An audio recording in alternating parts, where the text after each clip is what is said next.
Hello दोस्तों, तो कैसे हैं आप लोग। आई होप कि आप लोग अच्छे होंगे, मस्त होंगे, ज़बरदस्त होंगे। तो आज के इस वीडियो लेक्चर में हम लोग देखने वाले हैं क्लास 10th के चैप्टर नंबर 2 जिसका नाम है पॉलिनोमियल। पॉलिनोमियल मीन्स बहुपद। यह बहुपद का इंट्रोडक्शन वाला क्लास होगा। इस इंट्रोडक्शन के क्लास में हम लोग जानेंगे कि वेरिएबल होता क्या है, हम लोग जानेंगे कि कॉन्स्टेंट क्या होता है, एल्जेब्रिक एक्सप्रेशन क्या होता है, पॉलिनोमियल क्या होता है, टाइप ऑफ पॉलिनोमियल को हम लोग देखेंगे। हम लोग देखेंगे कि ये ज़ीरो पॉलिनोमियल क्या होता है या फिर कांस्टेंट पॉलिनोमियल क्या होता है। देन हम लोग देखेंगे डिवीजन ऑफ पॉलिनोमियल और उसकी सत्यता की जांच भी करेंगे। उसके बाद हम लोग देखेंगे बहुपद के शून्यकों और गुणांकों के बीच संबंध की सत्यता की जांच। ठीक है, और भी बहुत सारी चीज़ें। बस इस वीडियो लेक्चर को आप लास्ट तक देखिए, एक एक पॉइंट्स को क्लियर करूंगा। ठीक है, भरसक ये थोड़ा वीडियो लंबा हो सकता है, लेकिन एक एक पॉइंट्स इसमें छोड़ेंगे नहीं हम। ठीक है, एक एक पॉइंट्स को बढ़िया से एकदम बताएंगे, एक्सप्लेन करेंगे। तो आइए वीडियो को स्टार्ट करते हैं।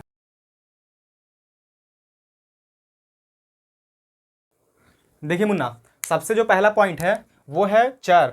चर को हम लोग इंग्लिश में बोलते हैं वेरिएबल। ये वेरिएबल क्या होता है, तो जिसका मान बदलता रहता है उसे हम लोग वेरिएबल कहते हैं। या आप इसको ऐसा भी कह सकते हैं कि जिसका मान निश्चित नहीं रहता है, यानी जिसका मान नियत नहीं रहता है, फिक्स नहीं रहता है, हमेशा चेंज होते रहता है, उसे क्या कहते हैं, वेरिएबल यानी चर कहते हैं। जैसे जैसे कि देखिए for example A B C dot dot dot dot कहाँ तक, एक्स वाई जेड तक। देखिए जिसका मान बदलता रहता है, यानी जिसका मान निश्चित नहीं रहता है, फिक्स नहीं रहता है, उसे ही क्या कहते हैं, चर कहते हैं। चर मीन्स वेरिएबल कहते हैं। जितने भी हमारे इंग्लिश के अल्फ़ाबेट्स होते हैं ना 26 से, ये सारे के सारे क्या होते हैं, ये सारे के सारे आपके चर होते हैं, क्योंकि इनका मान जो है ना वो हमेशा बदलते रहता है, चेंज होते रहता है। कैसे, आइए एक एग्जांपल से समझाते हैं आपको। जैसे हमने लिया 4x इज इक्वल टू 12। ठीक है, ये फर्स्ट समीकरण हमने लिया और इसमें हमको x के वैल्यू ज्ञात करते हैं। ठीक है, x के मान ज्ञात करते हैं। तो लिखिए x बराबर 12, ये गुणा में 4 है तो इस साइड आएगा तो भाग में हो जाएगा। चर का 4, 4 दूनी 8 चढ़ती है 12, यानी x बराबर कितना आ गया, 3। चलिए नेक्स्ट हम लेते हैं समीकरण 2x इज इक्वल टू 8।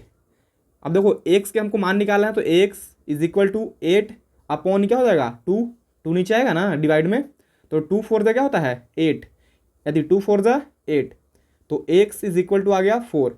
अब देखिए आप लोग यहाँ पे तो x का वैल्यू कितना है, x के मान 3 आया है, यहाँ पे x के मान कितना आया है 4, तो हमेशा x के मान बदल रहा है कि नहीं बदल रहा है, इसीलिए हम लोग इसको बोलते हैं चर। क्या बोलते हैं, चर, क्योंकि इनका जो मान है ना वो फिक्स नहीं रहता है, निश्चित नहीं रहता है, हमेशा बदलते रहता है। आप लोग भी कभी क्वेश्चन सोल्व करते होंगे और x के मान ज्ञात करते होंगे, तो कभी x के मान कुछ आता है, कभी x के मान कुछ आता है कि नहीं। इसीलिए हम लोग इनको क्या वो कहते हैं, चर कहते हैं। A to Z सारे के सारे क्या होते हैं, चर। इतनी बात समझ में आया कि नहीं आया। चलिए नेक्स्ट हम लोग देखते हैं अचर को।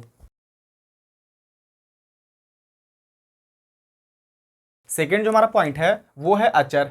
अचर मीन्स कांस्टेंट। ये कांस्टेंट क्या होता है, तो जिसका मान नहीं बदलता है, अर्थात जिसका मान निश्चित रहता है, फिक्स रहता है, एकदम नियत रहता है, उसे क्या बोलते हैं, अचर बोलते हैं। यानी जितने भी हमारे संख्याएं हैं ना, यानी जितने भी हमारे नंबर्स हैं ना, वो सारे के सारे अचर होते हैं, क्योंकि उनका जो वैल्यू है ना वो कभी भी चेंज नहीं होता है। आप लोग कभी 3 इज इक्वल टू 4 नहीं लिखे होंगे, यानी 3 बराबर 4 नहीं लिखे होंगे आप लोग कभी, ऐसा लिखते हैं नहीं, क्योंकि 3 का अलग वैल्यू है, 4 का अलग वैल्यू है, उसका मान थोड़ी बदल जाएगा, 3 का मान 4 थोड़ी हो जाएगा, है कि नहीं। इसीलिए जितने भी हमारे नंबर्स होते हैं ना वो सारे के सारे क्या होते हैं, वो सारे के सारे अचर होते हैं, यानी कांस्टेंट होते हैं। तो एग्जांपल में हम यहाँ पे लिख देते हैं सभी के सभी numbers 0 1 2 3 dot dot dot dot कहाँ तक, इनफाइनाइट यानी अनंत तक। देखिए यही जो है हमारे सारे के सारे अचर हैं, क्योंकि इनका जो मान है ना वो कभी भी बदलता नहीं है। नेक्स्ट हम लोग देखने वाले हैं वो है हमारा बीजीय व्यंजक। ठीक है,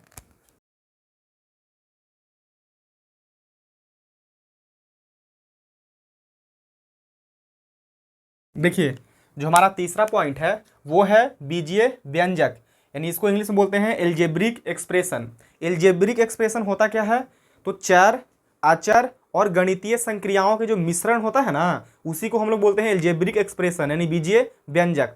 अचर क्या होता है, सभी के सभी हमारे नंबर्स, यानी 1 2 3 4 5 ये। और गणितीय संक्रियाएं क्या होती है, जैसे प्लस, माइनस, गुणा और भाग, ये जो सिंबल होते हैं ना हमारे, इसी को बोलते हैं गणितीय संक्रियाएं। तो बोलता है कि चर, अचर और जो गणितीय संक्रियाएं होते हैं ना, उनके मिश्रण को ही क्या कहते हैं, बीजीय व्यंजक कहते हैं, यानी अलजेब्रिक एक्सप्रेशन कहते हैं। फॉर एग्जाम्पल समझिए यहाँ पे, जैसे 6x माइनस का 7, x³ प्लस का x/7 माइनस का 27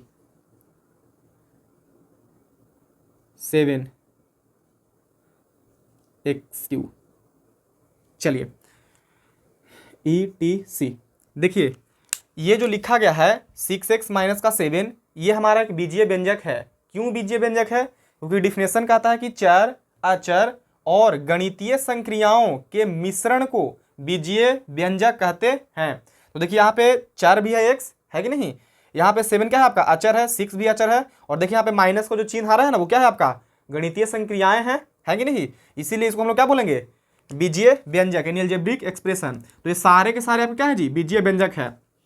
अब आप बोलिएगा कि सर ये जो 7 लिखा हुआ है, क्या ये भी बीजीय व्यंजक है? हाँ बिल्कुल, ये भी बीजीय व्यंजक है। क्यों, इसमें तो चर नहीं है, गणितीय संक्रियाएं भी नहीं है, खाली केवल अचर है 7, है कि नहीं, लेकिन ये फिर भी बीजीय व्यंजक है। क्यों, समझिए, देखिए 7 × 1 हम लिख सकते हैं, यानी 7 × 1 लिख सकते हैं, 7 गुणा, और आपको मालूम होना चाहिए कि किसी भी संख्या के पावर अगर 0 होता है, किसी भी संख्या के पावर यदि 0 होता है तो उसका वैल्यू कितना होता है, 1। तो देखिए यहाँ पे अगर हम x के पावर 0 लिखेंगे तो इसका वैल्यू कितना होगा, 1 होगा कि नहीं होगा। तो 1 के जगह पे हम x के पावर 0 लिख सकते हैं ना। तो देखिए यहाँ पे 7 भी आ गया, मतलब यहाँ पे अचर भी आ गया, चर भी आ गया, और देखिए यहाँ पे बीच में मल्टीप्लाई का सिंबल है जो कि गणितीय संक्रियाएं भी है कि नहीं, इसीलिए क्या है आपका बीजीय व्यंजक है, ऐसा में। नेक्स्ट देखिए खाली x³ है, x³ क्या बीजीय व्यंजक है, इसमें तो अचर दिख ही नहीं रहा है। ऐसे तो आपको पावर दिख रहा होगा 3 ऊपर में, लेकिन देखिए यहाँ पे कुछ नहीं तो क्या रहता है, 1 रहता है ना, और यहाँ पे गुणा का सिंबल भी है, यानी ये 1 क्या है आपका अचर है, ये x क्या है आपका चर है, और यहाँ पे देखिए गणितीय संक्रियाएं भी है, गुणा का चिन्ह छिपा हुआ रहता है ना, तो ये बिल्कुल बीजीय व्यंजक है। तो समझ में आया कि यहाँ बीजीय व्यंजक क्या होता है। बीजीय व्यंजक बहुत ही आसान चीज है, देखिए समझिए, जिसमें चर होगा, अचर होगा या कोई गणितीय संक्रियाएं होगा, उसे क्या बोलेंगे, बीजीय व्यंजक। ये खाली चर भी हो सकता है, खाली अचर भी हो सकता है, उसको भी हम बीजीय व्यंजक कहेंगे। नेक्स्ट जो हमारा पॉइंट है वो है बहुपद, लेकिन बहुपद से पहले एक चीज और आप लोग जान लीजिए, देखिए क्या है वो। देखिए ये कह रहा है कि बीजीय व्यंजक में चर की घात परिमेय संख्या होती है। जो बीजीय व्यंजक होते हैं ना हमारे सारे के सारे, उनकी जो उसमें जो चर की जो पावर है ना, वो एक परिमेय संख्या होता है, ठीक है। जैसे कि आप यहाँ पे देख पा रहे होंगे, यहाँ पे चर क्या है, x, और x के पावर में कुछ नहीं तो क्या है, 1 छिपा हुआ रहता है ना, तो इसका पावर 1 है, जो कि एक परिमेय संख्या है। अब परिमेय संख्या क्या होता है, परिमेय संख्या क्या होता है, इन सारे संख्याओं के बारे में जानकारी हमने आपको जब चैप्टर नंबर 1 का इंट्रोडक्शन क्लास करवाया था ना, उसमें दे दी है कि नहीं। तो आप लोग अगर नहीं जानते हैं तो जाइए और उसको पहले वीडियो को देखिए, इंट्रोडक्शन वाला क्लास पहले देख लीजिए आप लोग, जो चैप्टर 1 का बनाए थे उसका। देखिए यहाँ पे जो चर क्या है, इस वाले बीजीय व्यंजक में चर क्या है, x, यहाँ पे क्या है x, तो इसका पावर कुछ नहीं तो 1 है, इसका पावर कितना है 3, तो इसको हम बीजीय व्यंजक बोलेंगे ना, क्योंकि देखो इसका जो पावर है क्या है, परिमेय संख्या है, 3 भी परिमेय संख्या है, 1 भी परिमेय संख्या है कि नहीं। इसीलिए हम लोग कहते हैं कि बीजीय व्यंजक में चर की घात परिमेय संख्या होती है, ठीक है। चलिए नेक्स्ट पॉइंट हमारा है बहुपद यानी पॉलिनोमियल, जो कि हमारा चैप्टर का नाम भी है। तो आइए इसको बढ़िया से समझते हैं।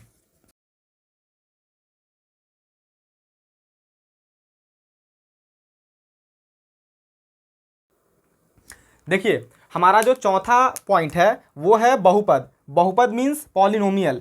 पॉलिनोमियल क्या होता है, तो वैसा बीजीय व्यंजक। अब बीजीय व्यंजक क्या होता है, अभी हम आपको बता दिए कि नहीं बता दिए, ये सब सारे सारे क्या हैं, बीजीय व्यंजक है। तो बोलता है कि वैसा बीजीय व्यंजक जिसमें चर की घात पूर्ण संख्या हो, वैसा कोई भी बीजीय व्यंजक जिसमें चर की घात क्या हो, पूर्ण संख्या हो, उस बीजीय व्यंजक को ही हम लोग क्या कहते हैं, बहुपद कहते हैं। आइए एग्जाम्पल से समझते हैं। जैसे कि हम यहाँ पे लिखे x के पावर 3 माइनस का 4। अब बताइए ये बीजीय व्यंजक तो है, क्योंकि इसमें चर भी है, अचर भी है और गणितीय संक्रियाएं भी है, बीजीय व्यंजक तो है। क्या ये बीजीय व्यंजक बहुपद है, तो देख लीजिए बहुपद होने के लिए हमको देखना क्या पड़ता है, चर की घात पूर्ण संख्या है कि नहीं। तो इसमें देखो चर क्या है x, और इसकी पावर कितना है 3, ये जो 4x है इसका पावर कितना है 3, तो ये 3 पूर्ण संख्या है, बिल्कुल है। पूर्ण संख्या क्या होता है? पूर्ण संख्याएं यानी होल नंबर्स, ये क्या होती है? तो 0, 1, 2, 3 डॉट डॉट डॉट डॉट कहाँ तक? इनफाइनाइट तक। देखिए पूर्ण संख्याएं क्या होती है? तो ऐसी संख्याओं का समूह जो 0 से स्टार्ट होकर कहाँ तक जाती है? अनंत तक, उसे ही हम लोग पूर्ण संख्याएं कहते हैं। जैसे एक और एग्जांपल लेते हैं, x के पावर 1/2 माइनस 7x। आप बताइए ये बहुपद है कि नहीं? क्योंकि ये बीजीय व्यंजक तो है, क्योंकि देखिए बीजीय व्यंजक में क्या देखना होता है, ये चर है, अचर भी है, गणितीय संक्रियाएं भी है, और 4 की घात परिमेय संख्या भी है, क्योंकि 1/2 परिमेय संख्या है ना, तो ये बिल्कुल बीजीय, मतलब ये बिल्कुल बीजीय व्यंजक है। क्या ये बीजीय व्यंजक बहुपद है? तो देख लीजिए इसमें जो 4 है उसका पावर पूर्ण संख्या है कि नहीं। तो देखिए ये 4 x है, यहाँ पे भी 4 x है, और इसका पावर देखिए 1/, क्या है? 2 है। यहाँ पे क्या है? 1 खाली है, कुछ नहीं पावर रहता तो क्या रहता है? 1 रहता है ना। तो यहाँ पे 1/2 आपका परिमेय संख्या तो है, लेकिन 1/2 पूर्ण संख्या में कहीं आता है बटे वाले संख्या? देखिए तो नहीं। इसका मतलब इस चर की घात एक पूर्ण संख्या नहीं है, इसका मतलब ये बहुपद भी नहीं है, ये आपका बहुपद था। समझ में आ रहा है? एक और एग्जांपल समझिए, तीसरा, x माइनस 4/4 x प्लस 6। आप बताइए कि ये बहुपद है कि नहीं। तो देखिए बहुपद होने के लिए हमें क्या देखना पड़ता है कि जो बीजीय व्यंजक है उसमें 4 की घात पूर्ण संख्या है कि नहीं। तो देख लीजिए ये 4 यहाँ पे x है, इसका पावर कुछ नहीं तो 1 है, ये भी 4x है, लेकिन इसका पावर क्या है? कुछ नहीं तो 1 है। लेकिन ऐसे तो बहुपद ये हो जाएगा, लेकिन इसको आप हमें पहले सोल्व करना पड़ेगा, पहले सिंप्लीफाई करिए इसको। देखिए ये x, क्योंकि 4 जो है ना वो हमेशा बटा में, जो 4 है ना उसको हम लोग बटा में नहीं लिखते हैं, 4 को पहले ऊपर लेके आइए। तो x माइनस ये 4 है तो 4 लिख देंगे, ये x है ऊपर जाएगा तो x के पावर माइनस का 1 हो जाएगा, क्योंकि अभी देखो इसका जो पावर है वो भी प्लस में 1 है, लेकिन ऊपर जाता है तो इसका चिन्ह बदल जाता है, अगर प्लस में 1 रहेगा तो माइनस में 1 हो जाएगा, अगर माइनस में 1 रहेगा तो प्लस में 1 हो जाएगा। ठीक है, और प्लस का क्या हो जाएगा? 6। अब देखिए क्या ये बहुपद है? तो देखिए तो इसका पावर कुछ नहीं तो क्या है? 1, जो कि पूर्ण संख्या है। इस वाले चर का पावर क्या है? माइनस का 1। अब माइनस का 1 कहीं है? दिख रहा है इसमें? नहीं, तो बिल्कुल भी ये बहुपद नहीं है। तो ये बहुपद कहेंगे कि नहीं है। समझ में आ गया? नहीं? चलिए यहाँ पे और एग्जांपल लिख देते हैं आपको, ठीक है। जैसे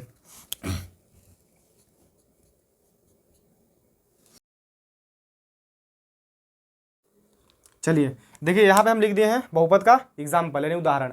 आप ऐसे हजारों उदाहरण लिख सकते हैं, है कि नहीं। आपको बस क्या क्लियर होना चाहिए कि जो बीजीय व्यंजक है ना उसमें 4 की घात जो है वो पूर्ण संख्या है कि नहीं, बस। अगर पूर्ण संख्या है तो बहुपद होगा, पूर्ण संख्या नहीं है तो बहुपद नहीं होगा। ठीक है, चलिए तो इसमें थोड़ा सा कुछ और पॉइंट है उसको हम यहाँ पे लिख देते हैं।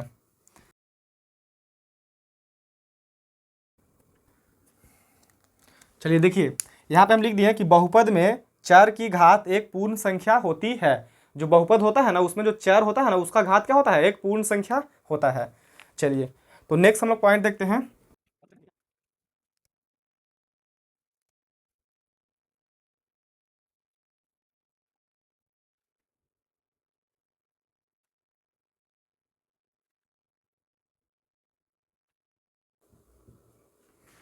देखिए बोल रहा है जी, नेक्स्ट जो हमारा पॉइंट है वो है पद। पद को हम लोग इंग्लिश में बोलते हैं टर्म। ये टर्म क्या होता है? तो चर और अचर के गुणनफल या विभाजन को जोड़ या घटाव के चिन्ह द्वारा अलग करने पर जो हमें प्राप्त होता है उसे ही पद कहते हैं। देखिए इसको एग्जांपल से समझते हैं सही से।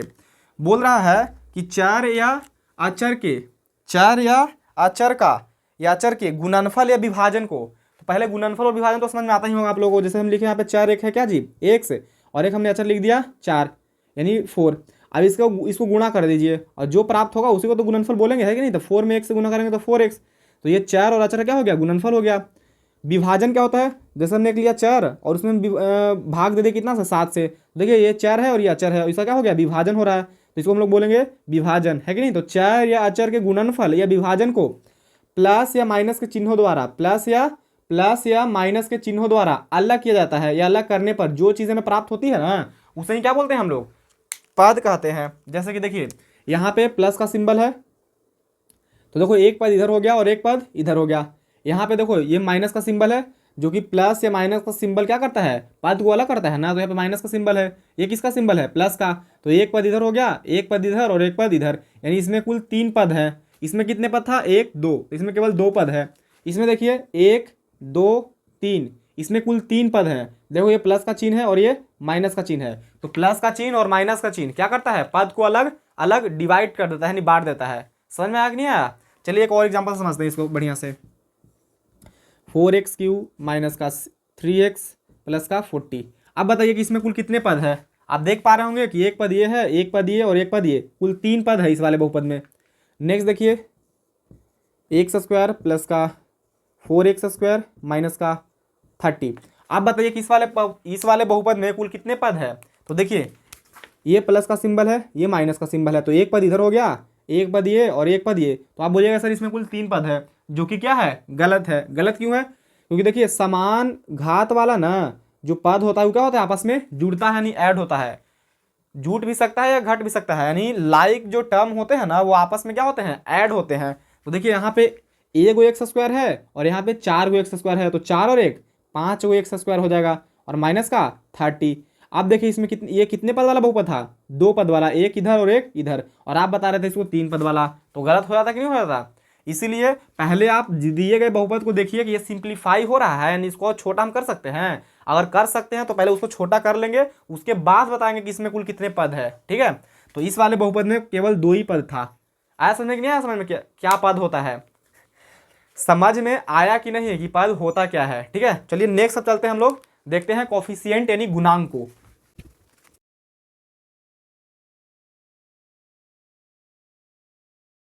देखिए गुणांक क्या होता है, यानी कोफिशिएंट क्या होता है, उसको समझते हैं सही से। आइए, चर के गुना वाले अंक को गुणांक कहते हैं। यानी चर के गुना में जो भी अंक होता है ना उसी को हम लोग बोलेंगे कि उस चर का क्या है, गुणांक है। इसको एग्जाम्पल से समझिए सही से। देखिए यहाँ पे हमने 2 एग्जाम्पल लिया है, इस एग्जाम्पल से हम लोग समझते हैं कि गुणांक यानी कोफिशिएंट होता क्या है। देखिए यहाँ पे लिखा हुआ है एक 4x² माइनस का 3x प्लस का 40। आपसे बोलेगा कि इस वाले बहुपद में देख के हमें बताइए कि x² का गुणांक क्या होगा, x² का गुणांक। अब आप लोग जल्दी से बताइए कमेंट करके कि x² का गुणांक होगा क्या, जिनको मालूम है वो बताएंगे। नेक्स्ट पूछेगा आपसे कि x का गुणांक क्या होगा, x का गुणांक। आपसे कोई पूछेगा कि x के पावर 0 का गुणांक बता दीजिए, x के पावर 0 का गुणांक बताइए फटाफट। तो देखिए x के पावर 2 का गुणांक जो है, तो देखो तो क्या होगा, तो x के पावर 2 का गुणा वाला अंक कौन है इसमें, 4। तो इसलिए x के पावर 2 का जो गुणांक हो जाएगा वो क्या हो जाएगा, 4। नेक्स्ट बोल रहा है कि x का गुणांक बताइए, तो x यही ना है, इसके पीछे देखिए गुणा वाला अंक कौन सा है, 3, क्योंकि 3x को आप 3 गुणा x लिख सकते हैं ना। तो देखिए x का गुणांक क्या है, 3 हो जाएगा, क्योंकि गुणा वाला अंक होता है, तो यहाँ पे 3 हो जाएगा। लेकिन एक बात और ध्यान दीजिएगा, यहाँ पे 3 लिखने से पहले देखिए कि इसके पीछे किसका चिन्ह है, प्लस का है या माइनस का है। अगर माइनस है तो माइनस का चिन्ह लगा देंगे, ठीक है, यानी माइनस का 3 हो जाएगा। तो x का जो गुणांक है वो माइनस का 3 हो जाएगा। फिर बोल रहा है कि x के पावर 0 का गुणांक बताइए। आप तो आपको अब इस वाले बहुपद में कहीं x के पावर 0 देखने को नहीं मिल रहा होगा, नहीं ना। लेकिन देखिए इसको जो 40 लिखा हुआ है, 40 गुणा 1, इसको हम लिख सकते हैं 40 गुणा 1 का वैल्यू कितना होता है, हम x के पावर 0 इसको लिख सकते हैं एक के जगह पे, क्योंकि किसी भी संख्या के पावर अगर 0 होता है तो उसका मान कितना होता है, 1। तो 1 के जगह पे हम ये लिख सकते हैं x के पावर 0, है कि नहीं। तो देखिए x के पावर 0 भी हो गया। आप बताइए कि x के पावर 0 का गुणांक क्या है, गुना वाला अंक। तो देखो x के पावर 0 का गुना में कौन सा अंक है, 40, तो इसलिए यहाँ पे हो जाएगा 40। यहाँ पे प्लस का चिन्ह है तो प्लस लिखो या ना लिखो कोई दिक्कत नहीं है। समझ में आया कि नहीं आया क्या होता है गुणांक।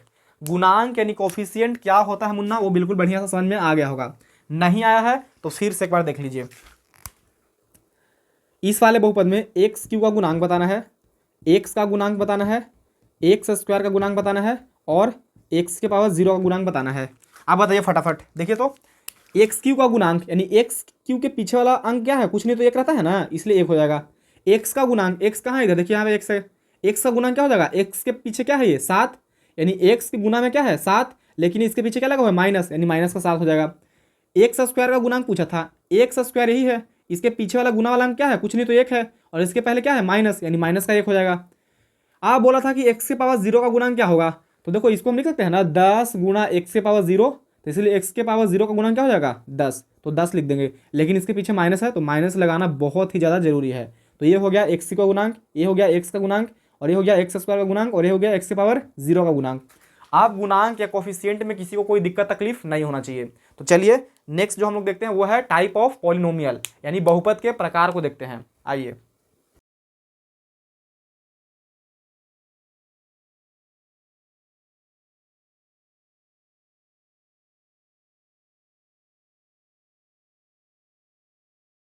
देखिए, हमारा जो पॉइंट है वो है बहुपद के प्रकार, यानी टाइप्स ऑफ पॉलिनोमियल। अब हम लोग देखते हैं कि बहुपद के कितने प्रकार होते हैं और किस किस आधार पे होते हैं। तो पहला जो है वो है चर के आधार पर बहुपद के प्रकार। तो चर के आधार पे हम लोग देखेंगे कि बहुपद के कितने प्रकार होते हैं। तो मुख्य रूप से कितने होते हैं 3, बाकी आपका मन आप जितना भी बना सकते हैं, ठीक है। नेक्स्ट है पद के आधार पर बहुपद के प्रकार। हम लोग देखेंगे कि पद के आधार पर बहुपद के कितने प्रकार होते हैं। तो मुख्य रूप से होते हैं 3, आपका मन आप जितना ही बना सकते हैं।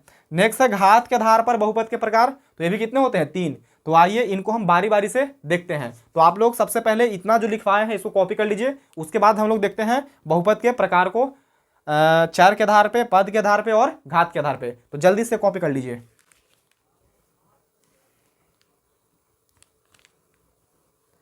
चलिए, तो आई होप कि आप लोग कॉपी कर लिए होंगे। अब इसको हम थोड़ा रफ कर देते हैं।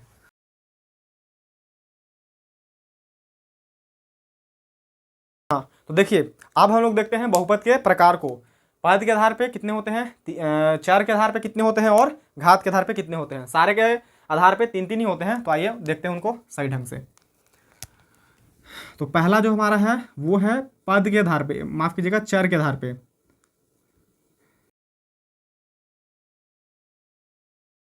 देखिए देखिए चर के आधार पर बहुपद के प्रकार तो 3 ही प्रकार होते हैं। पहला होता है हमारा एक चर वाला बहुपद।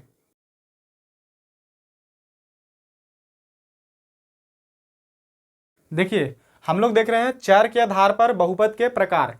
तो चर के आधार पर बहुपद के प्रकार मुख्य रूप से 3 होते हैं। एक चर वाला बहुपद, 2 चर वाला बहुपद और 3 चर वाला बहुपद। 4 चर वाला बहुपद भी होते हैं 4 चर वाला बहुपद भी होते हैं, 5 चर वाले बहुपद भी होते हैं, है कि नहीं। मुख्य रूप से चर के आधार पर बहुपद के 3 ही प्रकार होते हैं, एक चर वाला, 2 चर वाला और 3 चर वाला।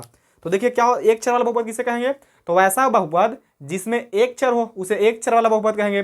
वैसा बहुपद जिसमें 2 चर हो उसे 2 चर वाला बहुपद कहेंगे। वैसा बहुपद जिसमें 3 चर हो उसे 3 चर वाला बहुपद कहेंगे, ठीक है। तो एग्जांपल यहाँ पे हम लिख देते हैं, बाकी डिफिनेशन इसका आप खुद ही याद कर लीजिएगा। एक चर वाला बहुपद क्या होता है, तो वैसा बहुपद जिसमें एक चर हो उसे एक चर वाला बहुपद कहेंगे। वैसा बहुपद जिसमें 2 चर हो उसे 2 चर वाला बहुपद कहेंगे। वैसा बहुपद जिसमें 3 चर हो उसे 3 चर वाला बहुपद कहेंगे। लेकिन ये जो हमारा चैप्टर नंबर 2 है बहुपद, इसमें हम लोग देखेंगे एक चर वाला बहुपद के बारे में पढ़ना है, 2 चर वाला बहुपद के बारे में नहीं, 3 चर वाला बहुपद के बारे में नहीं। हम लोग जो चैप्टर नंबर 2 में पढ़ना है हम लोगों को वो है एक चर वाला बहुपद के बारे में, ठीक है।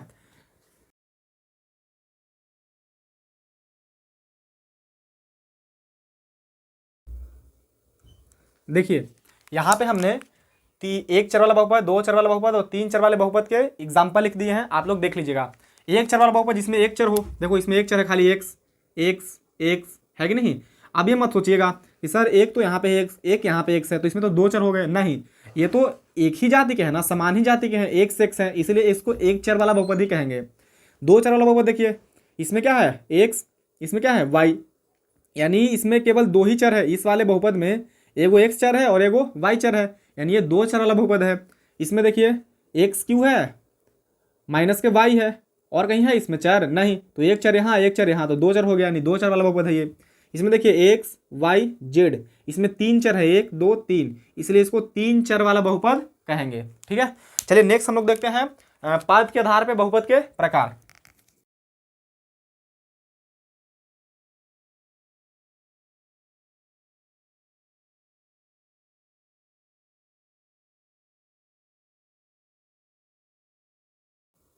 देखिए हमारा जो नेक्स्ट बहुपद का प्रकार है वो है पद के आधार पर बहुपद के प्रकार। पहला है एक पदी बहुपद, इसको इंग्लिश में बोलते हैं मोनोमियल पॉलिनोमियल। दूसरा है हमारा द्विपदी बहुपद, इसको बोलते हैं इंग्लिश में बाइनोमियल पॉलिनोमियल। और तीसरा हमारा त्रिपदी बहुपद, इसको बोलते हैं ट्राइनोमियल पॉलिनोमियल। यानी पद के आधार पे बहुपद के 3 प्रकार होते हैं, मुख्य रूप से 3 प्रकार होते हैं। आप जितना उसको बना सकते हैं 4, 5, 6, 7, 8, 9, 10 इनफाइनाइट तक, कोई दिक्कत नहीं है। तो पहला होता है एक पदी बहुपद यानी मोनोमियल पॉलिनोमियल, दूसरा होता है द्विपदी बहुपद यानी बाइनोमियल पॉलिनोमियल, और तीसरा होता है हमारा त्रिपदी बहुपद यानी ट्राइनोमियल पॉलिनोमियल। तो एक पदी बहुपद क्या होता है, तो वैसा बहुपद जिसमें एक पद हो उसे एक पदी बहुपद कहेंगे, वैसा बहुपद जिसमें 2 पद हो उसे द्विपदी बहुपद कहेंगे, वैसा बहुपद जिसमें 3 पद हो उसे त्रिपदी बहुपद कहेंगे। ठीक है, तो आप लोग डिफिनेशन खुद ही से लिख लीजिएगा, अगर हम लिखने लगे तो बहुत ज़्यादा और टाइम लग जाएगा। ठीक है, और वीडियो लंबा हो जाएगा, इसलिए आप लोग खुद ही से जब हम बोलते हैं तो खुद ही से उसको क्या कीजिए, लिख लीजिए। वैसा बहुपद जिसमें एक पद हो उसे एक पदी बहुपद कहते हैं, वैसा बहुपद जिसमें 2 पद हो उसे द्विपदी बहुपद कहते हैं, वैसा बहुपद जिसमें 3 पद हो उसे त्रिपदी बहुपद कहते हैं। आइए एग्जाम्पल देखते हैं।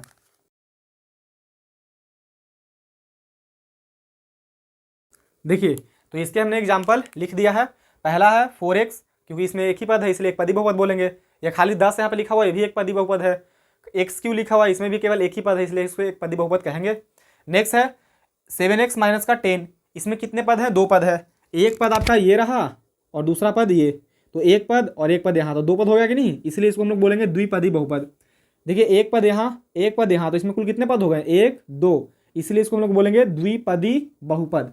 नेक्स्ट हमारा है त्रिपदी बहुपद। त्रिपदी बहुपद क्या होता है, जिसमें 3 पद हो, एक पद यहाँ, एक पद यहाँ और एक पद यहाँ, तो 1, 2, 3, यानी इस वाले बहुपद में कुल 3 पद हैं, इसीलिए इसको हम लोग बोलेंगे त्रिपदी बहुपद।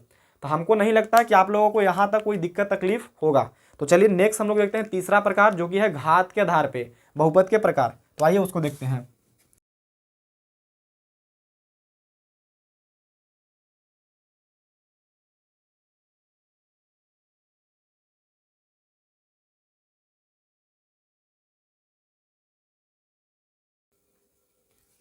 देखिए मुन्ना, घात के आधार पर बहुपद के प्रकार, तो पहला जो हमारा घात के आधार में बहुपद के प्रकार होता है वो होता है रैखिक बहुपद। रैखिक बहुपद मीन्स लीनियर पॉलिनोमियल।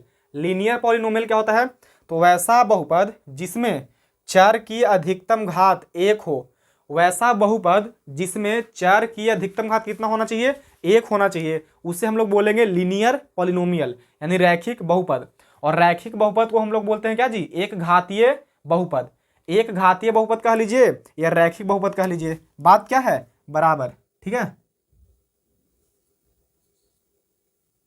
एक घातीय बहुपद कह लीजिए या तो रैखिक बहुपद कह लीजिए, दोनों बात क्या है, बराबर। देखिए इसका एग्जांपल हम यहाँ पे लिख देते हैं। देखिए यहाँ पे हम रैखिक बहुपद के 3 एग्जाम्पल लिख दिए हैं। ठीक है, आप ऐसे ढेरों सारे एग्जाम्पल लिख सकते हैं। देखिए इसमें चर की जो अधिकतम घात है वो कितना है, यहाँ पे लिखा हुआ है 4x माइनस का 10, तो चर इसमें क्या है, x के पावर कुछ नहीं तो क्या रहता है, 1, इसीलिए हम लोग इस वाले बहुपद को बोलेंगे रैखिक बहुपद। यहाँ पे देखिए चर की अधिकतम घात कितना है, 1, इसीलिए इसको हम लोग बोलेंगे रैखिक बहुपद। इसमें देखिए यहाँ पे चर की अधिकतम घात कितना है, कुछ नहीं है तो 1 है, इसलिए इसको हम लोग बोलेंगे रैखिक बहुपद। तो ऐसा बहुपद जिसमें चर की अधिकतम घात यानी बड़ी से बड़ी जो घात है ना वो क्या रहना चाहिए, 1 रहना चाहिए, उसको हम लोग बोलेंगे रैखिक बहुपद। अब आइए दूसरा हम लोग देखते हैं द्विघात बहुपद यानी क्वाड्रेटिक पॉलिनोमियल को।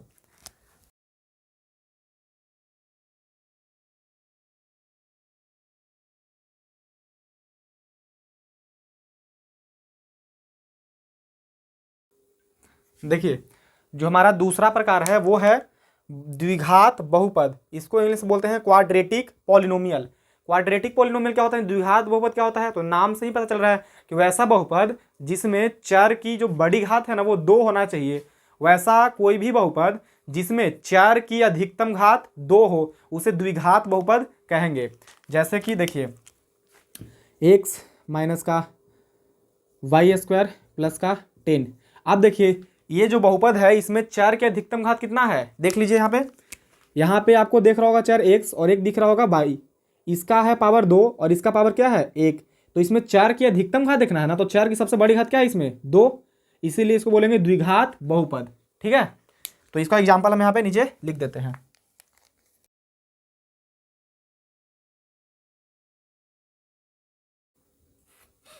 चलिए तो इसका एग्जाम्पल हम नीचे लिख दिए हैं, 4x स्क्वायर माइनस का 10x, माइनस का 10 है सिर्फ। देखिए यहाँ पे x के पावर कितना है 2, इसीलिए इसको हम लोग बोलेंगे द्विघात बहुपद। इसमें देखिए x के पावर 1 है, यहाँ पे x के पावर कितना है 2, तो x के पावर 2 ही सबसे बड़ी घात है ना इस वाले बहुपद का, इसीलिए हम लोग बोलेंगे कि यह द्विघात बहुपद है। समझ में आया कि नहीं आया? तो चलिए अब नेक्स्ट प्रकार हम लोग देखते हैं त्रिघात बहुपद यानी क्यूबिक पॉलिनोमियल क्या होता है।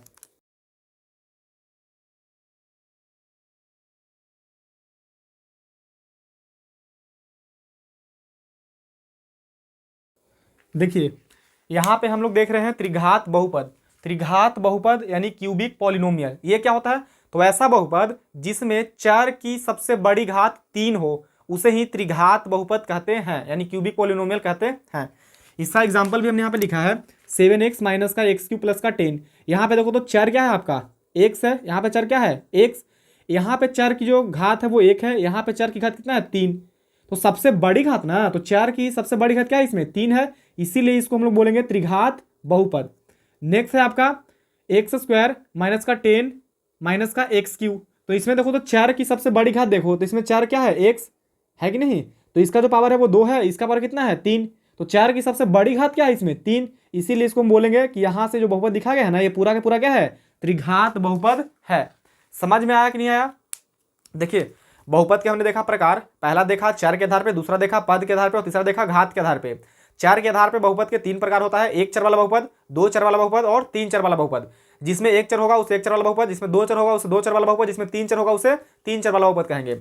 उसके बाद हमने देखा पद के आधार पे बहुपद के प्रकार, तो पहला होता है एक पदी बहुपद, दूसरा होता है द्विपदी बहुपद और तीसरा होता है त्रिपदी बहुपद। एक पदी बहुपद यानी मोनोमियल पॉलिनोमियल, वैसा बहुपद जिसमें एक पद हो उसे एक पदी बहुपद कहेंगे। वैसा बहुपद जिसमें 2 पद हो उसे द्विपदी यानी बाइनोमियल पॉलिनोमियल कहेंगे। वैसा बहुपद जिसमें 3 पद हो उसे ट्राइनोमियल पॉलिनोमियल कहेंगे यानी त्रिपदी बहुपद कहेंगे। तीसरा हमने देखा घात के आधार पे बहुपद के प्रकार, तो पहला आता है रैखिक बहुपद, तो वैसा बहुपद जिसमें चर की अधिकतम घात 1 हो उसे रैखिक बहुपद या एक घातीय बहुपद कहते हैं। रैखिक बहुपद को इंग्लिश में बोलते हैं लीनियर पॉलिनोमियल।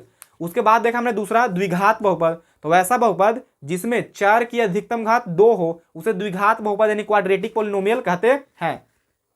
नेक्स्ट हमने देखा लास्ट तीसरा त्रिघात बहुपद, वैसा बहुपद जिसमें चर की अधिकतम घात 3 हो उसे त्रिघात बहुपद यानी क्यूबिक पॉलिनोमियल कहते हैं। समझ में आया कि नहीं आया? चलिए तो नेक्स्ट हम लोग देख लेते हैं कुछ और पॉइंट्स हैं रैखिक बहुपद, द्विघात बहुपद और त्रिघात बहुपद से संबंधित।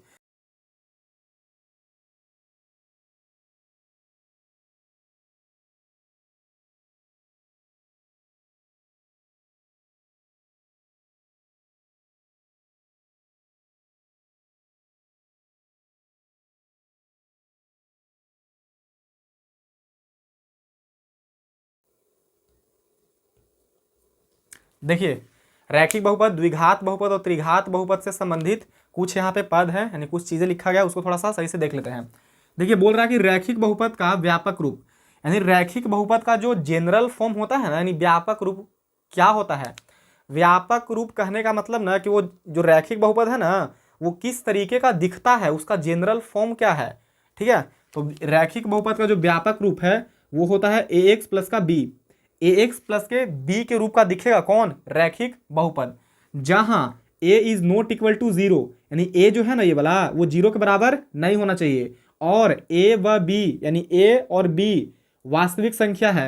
ये जो ए और बी दिख रहा है ना ये आपका वास्तविक संख्या है। वास्तविक संख्या मीन्स अचर पद है ये। ठीक है, अच्छा आप बोलिए आगे सर ये जो ए है वो 0 के बराबर क्यों नहीं होना चाहिए? अगर ए जो है वो 0 के बराबर हो जाएगा ना, तो देखिए ए अगर 0 के बराबर हो जाएगा तो ए की जगह लिखेंगे 0 गुणा यहाँ पे क्या है एक्स प्लस का बी।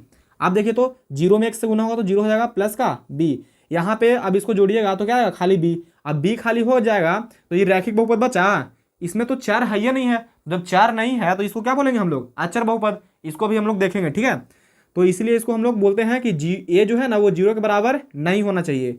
समझ में आया? अगर ए 0 हो जाएगा ना तो ये पूरा का पूरा जो बहुपद है वो रैखिक बहुपद बचेगा ही नहीं, क्योंकि यहाँ पे सिर्फ बचेगा बी, और बी क्या है?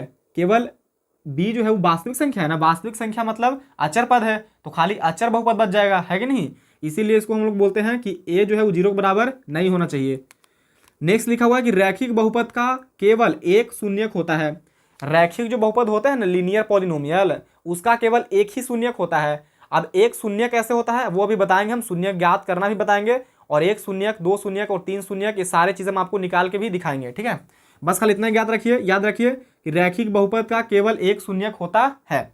दूसरा पॉइंट, बहुपद द्विघात बहुपद का व्यापक रूप।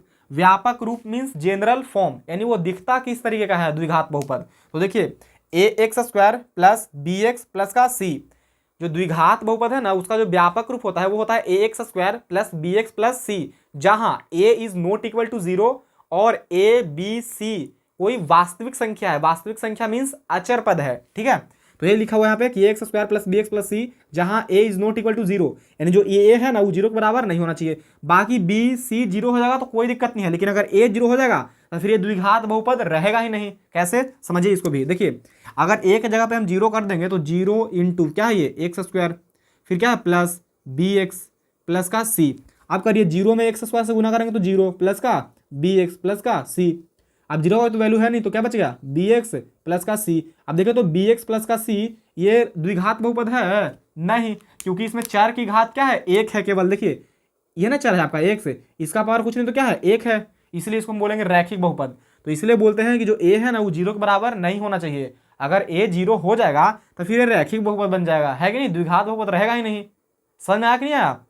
लेकिन आप बोलिएगा कि सर बी और सी जीरो हो सकता है, तो हाँ हो सकता है, कोई दिक्कत नहीं है। देखिए मान लिया जाए ए के यही छोड़ दीजिए, ए एक्स स्क्वायर प्लस, आपको लगता है सर बी जीरो ले लीजिए, चलो बी जीरो ले लेते हैं, तो बी इंटू एक्स प्लस, आपको लगता है ना सी भी जीरो ले लीजिए, तो चलो सी भी जीरो ले लेते हैं।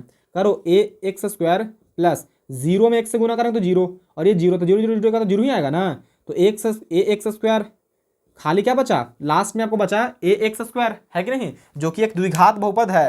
क्योंकि देखो एक्स स्क्वायर, एक्स के पावर इसमें कितना है दो, तो जिस भी बहुपद में चार की अधिकतम घात दो होती है उसे द्विघात बहुपद कहते हैं।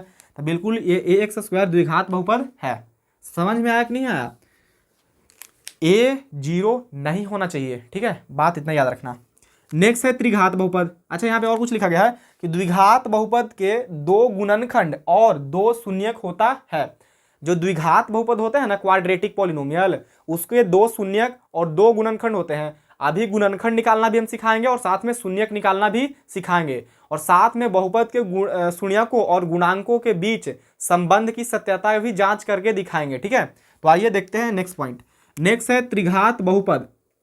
त्रिघात बहुपद का व्यापक रूप, यानी general form of cubic polynomial. तो देखिए क्या होता है a x cube plus B x square plus c x plus d, जहां a is not equal to zero. फिर बोल रहा है जो ए है ना ये जीरो के बराबर नहीं होना चाहिए, क्योंकि अगर ये जीरो हो जाएगा तो फिर ए में जीरो में एक्स क्यूब से गुना करेंगे तो ये जीरो बन जाएगा, जो कि क्या बच जाएगा आपका लास्ट वाला x b x square plus का सी एक्स प्लस डी, और जो कि इसमें चर की अधिकतम घात कितना है दो है, इसलिए इसको तो फिर हम द्विघात बहुपद बोल देंगे, है कि नहीं। इसीलिए हम लोग कहते हैं कि ए कभी भी जीरो के बराबर नहीं होना चाहिए। ए अगर जीरो हो जाएगा तो फिर ये त्रिघात बहुपद रहेगा ही नहीं। ठीक है, फिर बोला है और ए बी सी व डी वास्तविक संख्या है। ये जो ए है, बी है, सी है और डी है ना, इसको हमने वास्तविक संख्या बोला है। क्यों? क्योंकि हम आप लोगों को पहले बताए थे कि जो चार होता है ना वो ए से लेकर जेड तक होता है। तो अगर हम नहीं बोलेंगे तो आप लोग तो समझ जाएगा सर ये चार है, इसका मतलब ए बी सी डी ये भी चार है कि नहीं। लेकिन इसको हम बोल दे रहे हैं यहाँ पे कि ए बी सी व डी वास्तविक संख्या है, यानी अचर पद है ये। ठीक है, फिर लिखा हुआ है कि त्रिघात बहुपद के तीन गुणनखंड व तीन शून्यक होते हैं। त्रिघात बहुपद के तीन गुणनखंड और तीन शून्यक होते हैं। ऐसा समझिए रैखिक बहुपद का घात क्या होता है एक, इसलिए इसके एक शून्यक होगा। द्विघात बहुपद का घात होता है दो, इसलिए इसके दो शून्यक होगा। त्रिघात बहुपद का घात होता है तीन, इसलिए इसके तीन शून्यक होंगे, है कि नहीं। अब हम लोग देखते हैं कि जीरो पॉलिनोमियल क्या होता है, यानी शून्य बहुपद क्या होता है। देन हम लोग देखेंगे कि कांस्टेंट पॉलिनोमियल क्या होता है, यानी अचर बहुपद क्या होता है। ठीक है, और इनकी घातें क्या होती है। तो आइए इसको समझते हैं। ठीक है, अच्छा एक बात और, आप लोग इसको पहले कॉपी कर लीजिए, ठीक है, उसके बाद हम इन सारी चीजों को देखते हैं। जल्दी से कॉपी कर लीजिए। आई होप कि आप लोग कॉपी कर लिए होंगे, तो इसको थोड़ा सा हम रफ कर देते हैं। ठीक है,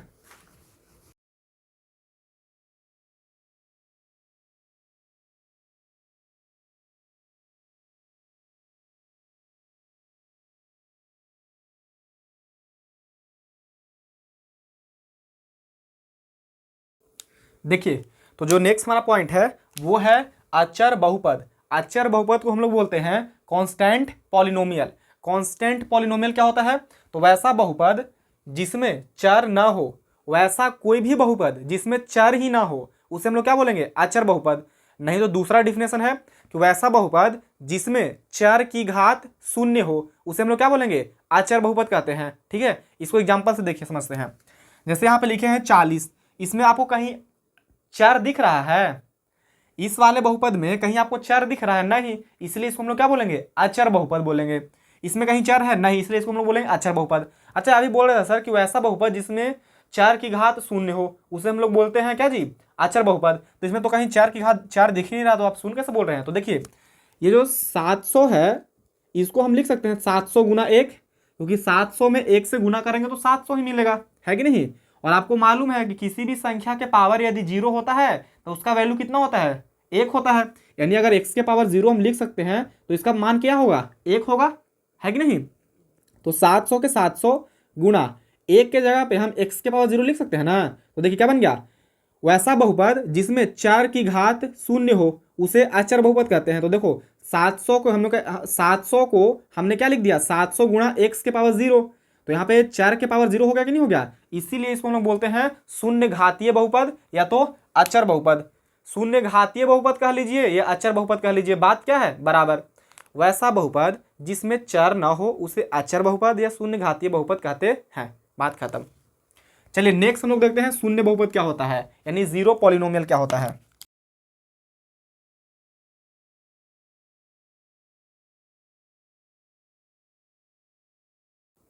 देखिए शून्य बहुपद को इंग्लिश में बोलते हैं जीरो पॉलिनोमियल। ये क्या होता है, तो शून्य को ही शून्य बहुपद कहते हैं। जो जीरो होता है ना उसी को हम लोग शून्य बहुपद कहते हैं। ठीक है, तो देख लेते हैं इनकी घातें। अचर बहुपद का घात क्या होता है, आप लोगों को मालूम चल गया कि जीरो होगा, लेकिन शून्य बहुपद का घात क्या होगा, तो इनफाइनाइट यानी अनंत होगा। कैसे, आइए समझते हैं।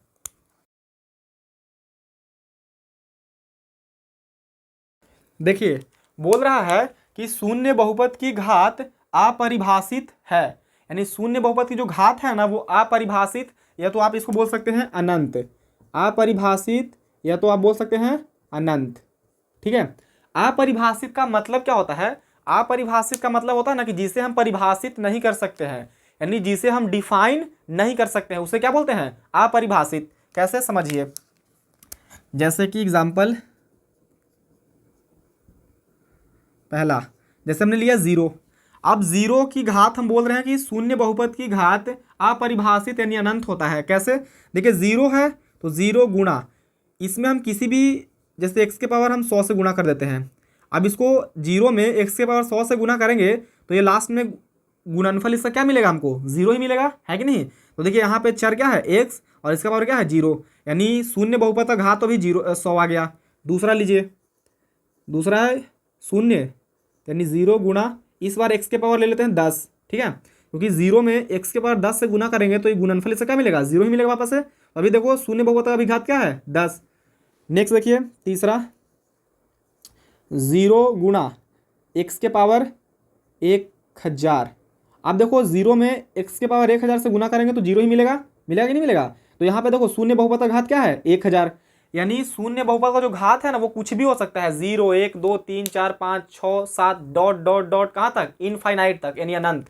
इसीलिए हम लोग बोलते हैं कि शून्य बहुपद की घात अपरिभाषित है, यानी उसको हम परिभाषित नहीं कर सकते हैं, उसको हम लोग डिफाइन नहीं कर सकते हैं। समझ में आया कि नहीं आया। चलिए तो नेक्स्ट देख लेते हैं, हम लिखना भूल गए थे।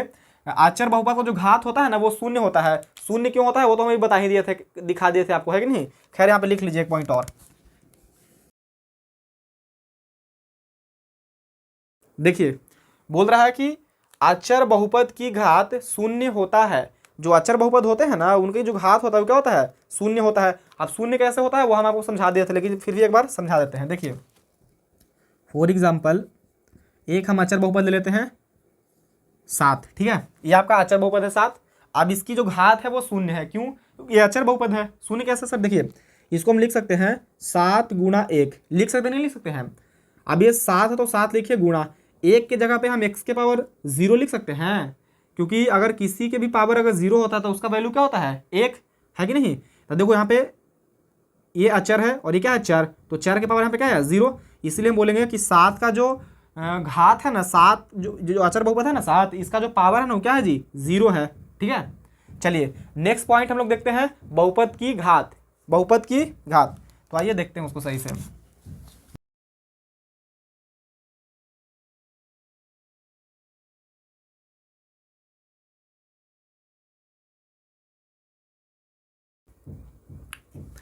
देखिए जो नेक्स्ट हमारा पॉइंट है वो है बहुपद का घात, यानी डिग्री ऑफ पॉलिनोमियल। ये क्या होता है, तो चर की अधिकतम या बड़ी घात ही बहुपद का घात कहलाता है। जो चर होता है ना बहुपद में, उसकी जो सबसे बड़ी घात होगा ना वही बहुपद का घात कहलाएगा।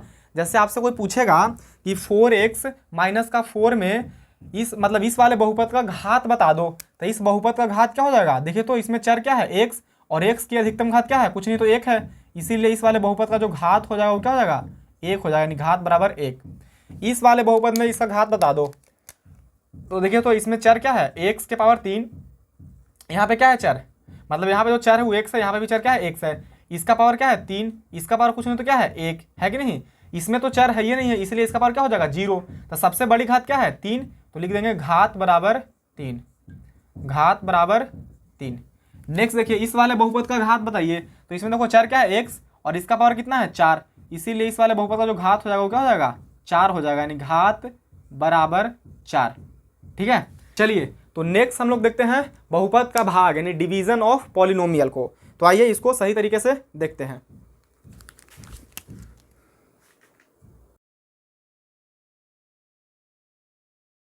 देखिए हम लोग देख रहे हैं नेक्स्ट पॉइंट, बहुपद का भाग और सत्यता की जांच, यानी बहुपद के भाग कैसे हम लोग बनाते हैं और उसकी सत्यता की जांच भी करना देखेंगे। ठीक है, साथ में ही। तो आइए एक बहुपद हम ले लेते हैं, एक हम बहुपद ले लेते हैं x³ माइनस का 4x प्लस का 8। ठीक है, और एक और बहुपद ले लेते हैं 3, या सिर्फ ले लीजिए x प्लस का 2। ठीक है, चलिए देखिए इस वाले बहुपद को इस वाले बहुपद से क्या करना है, भाग करना है। इस वाले बहुपद को इस वाले बहुपद को इस वाले बहुपद से क्या करना है, भाग करना है। तो चलिए भाग देते हैं, x³ है तो x³ लिखेंगे माइनस 4x प्लस का 8 में डिवाइड करना है कितना से, x प्लस का 2 से, x प्लस का 2 से। तो देखिए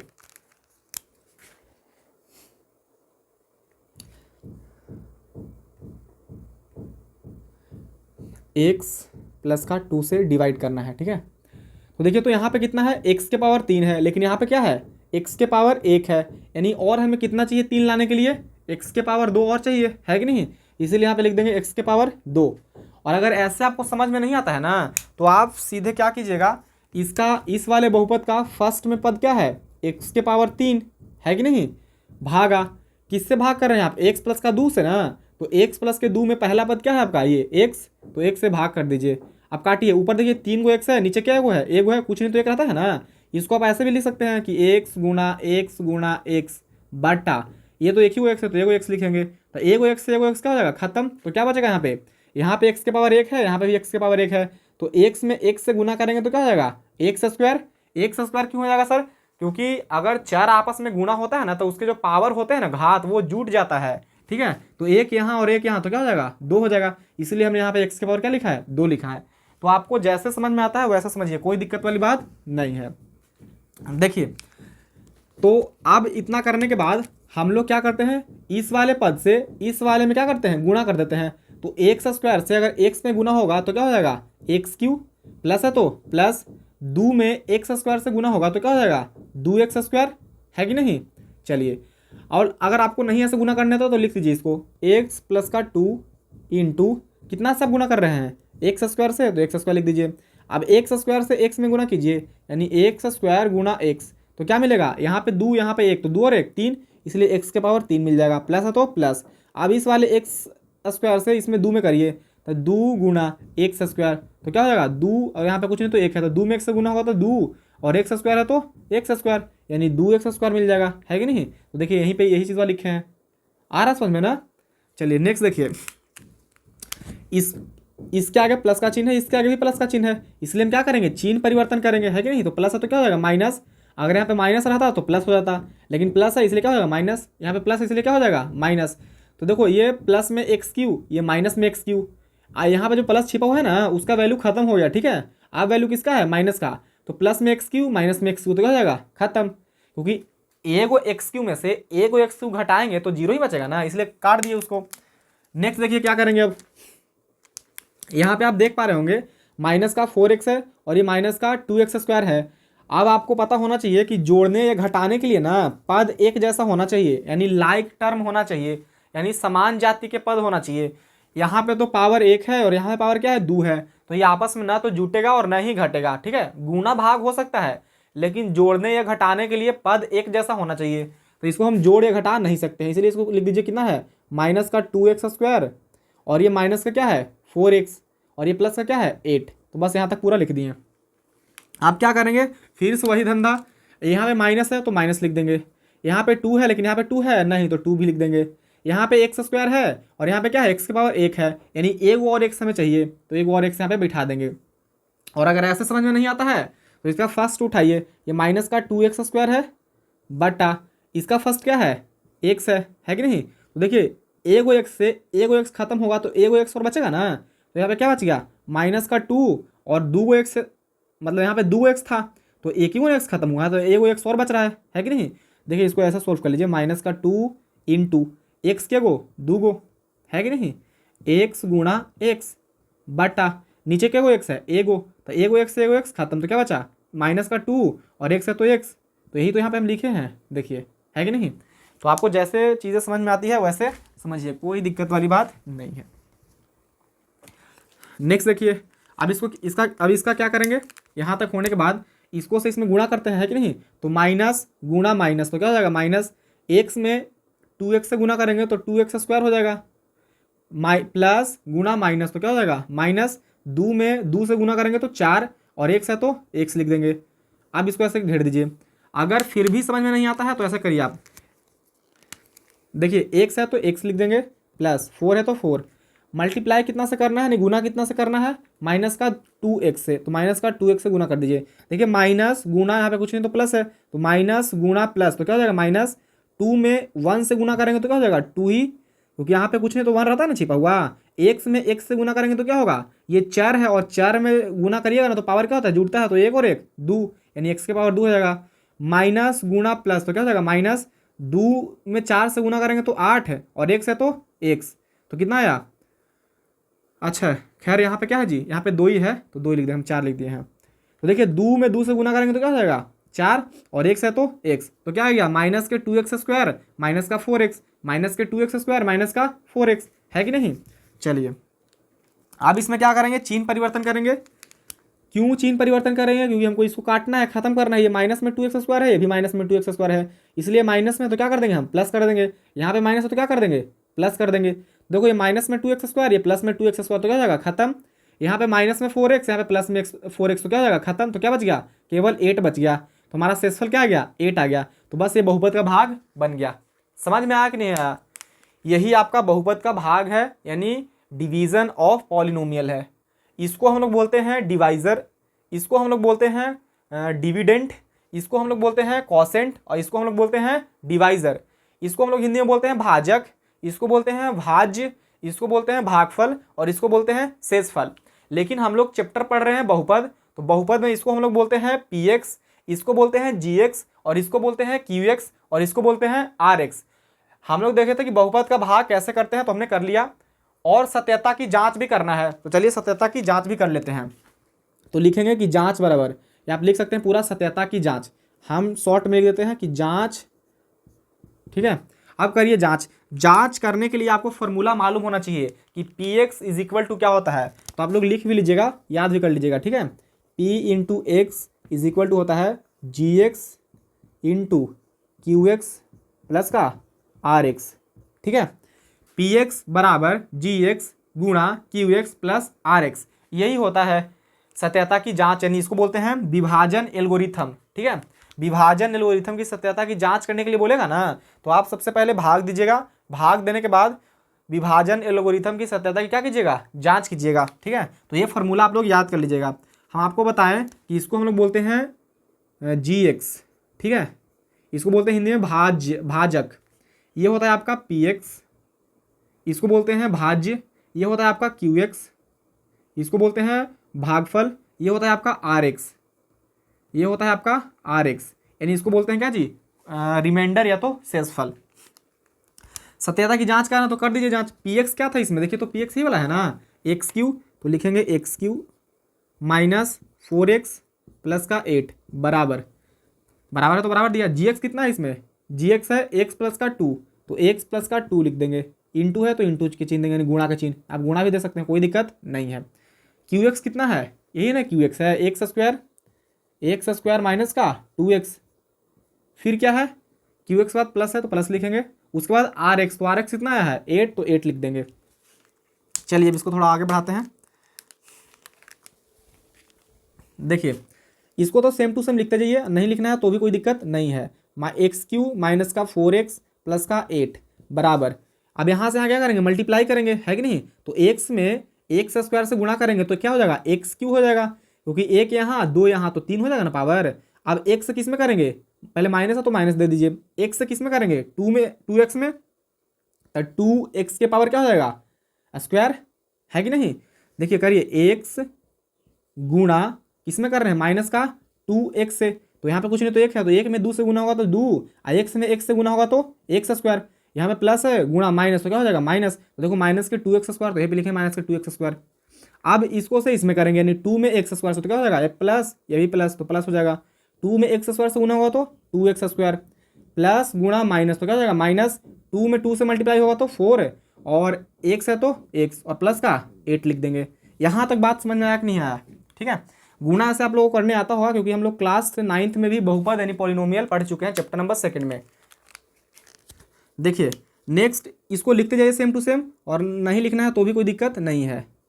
4x प्लस का 8 बराबर, यहाँ पे देखिए एक्स क्यू, आपको एक्स क्यू वाला कहीं और दिख रहा है इस वाले में, देखिए तो यहाँ से यहाँ तक नहीं, तो एक्स क्यू लिख देंगे। यहाँ पे देखिए माइनस का 2x स्क्वायर, और यहाँ पे प्लस का 2x स्क्वायर है, तो ये माइनस में ये प्लस में तो घट जाएगा, तो घट के क्या जाएगा 0, यानी इसको काट देंगे पूरा। ये माइनस में क्या बच गया 4x, और ये प्लस में क्या बच गया 8। अब देखिए LHS जो है, ये हमारा जो लेफ्ट हैंड साइड है वो राइट हैंड साइड के इक्वल आया कि नहीं है, यानी बायां पक्ष के बराबर है। देखो तो एक्स क्यू माइनस का 4x प्लस का 8, x Q minus 4x plus का 8, यानी बिल्कुल बराबर है, तो हम लिख देंगे कि सत्यता की जांच हुआ, सत्यता की जांच हुआ। बताइए समझ में आया कि नहीं आया। ऐसा आपको क्वेश्चन मिलेगा प्रश्नावली में, ठीक है, इसीलिए हम इसको पहले ही आप लोगों को बता दिए हैं। बहुपद का भाग कैसे करते हैं वो हमने आपको बताया, फिर साथ में बहुपद के भाग करने के बाद विभाजन एल्गोरिथम की सत्यता की जांच कैसे करते हैं वो भी हमने बता दिया, है कि नहीं। आप लोग क्या कीजिएगा, इस वाले फॉर्मूले को याद कर लीजिएगा, ठीक है। यह है विभाजन एल्गोरिथम की सत्यता की जांच करने का formula, Px is equal to q x into g x into q x plus r x. तो यहाँ तक क्लियर हुआ कि नहीं हुआ, इसको जल्दी से आप लोग कॉपी कर लीजिए, फिर हम लोग थोड़ा आगे बढ़ते हैं। चलिए आई होप कि आप लोग क्या कर लिए होंगे, कॉपी कर लिए होंगे, तो अभी इसको हम थोड़ा रफ कर देते हैं।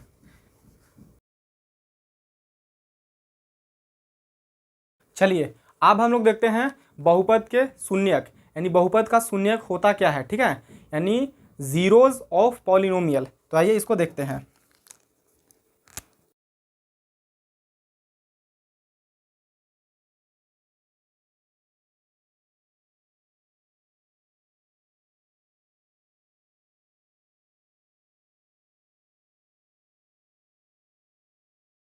चलिए देखिए नेक्स्ट जो हमारा पॉइंट है वो है बहुपद का शून्यक, यानी जीरोज ऑफ पॉलिनोमियल। ये बहुपद का शून्यक होता क्या है, तो सुनिएगा, चर का वह मान जिस पर दिए गए बहुपद जीरो हो जाए, चर का वह मान यानी वेरिएबल का वह मान जिस पर दिए गए जो बहुपद है ना वो जीरो हो जाए, चर के उस मान को ही बहुपद का शून्यक कहते हैं।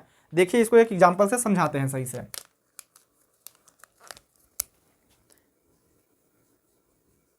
फॉर एग्जाम्पल यहाँ पे एक हम बहुपद लेते हैं x माइनस का 4।